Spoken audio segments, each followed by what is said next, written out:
Hello, ഇന്നത്തെ എൻ്റെ ഒരു താളാണ്. നിങ്ങളെല്ലാം കഴിച്ചിട്ടുണ്ടാവും താളൊക്കെ. പക്ഷെ ഇത് ഞാനൊരു വീഡിയോയിൽ കണ്ട് ഇൻസ്പയർഡ് ആയിട്ട് ചെയ്ത് നോക്കണതാണ്.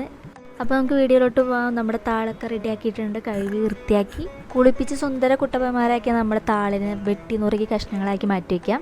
ഇനി അരപ്പിനുള്ള പരിപാടികളാണ്. അതിന് തേങ്ങ വേണം, പിന്നെ നല്ല പച്ച കാന്താരി വേണം.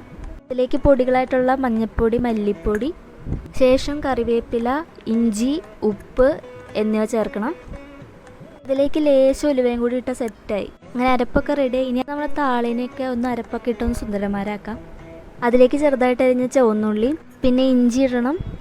ഇഞ്ചിയൊക്കെ ഇട്ടതിന് ശേഷം കഴുകി വാരിയ നമ്മുടെ കുടംപുളിയും കൂടി ഒഴിക്കാനകത്തോട്ടേക്ക് ആവശ്യത്തിന് വെള്ളവും കൂടി ഒഴിച്ച് കഴിഞ്ഞാൽ ഫുൾ റെഡി ആയിട്ടുണ്ട്.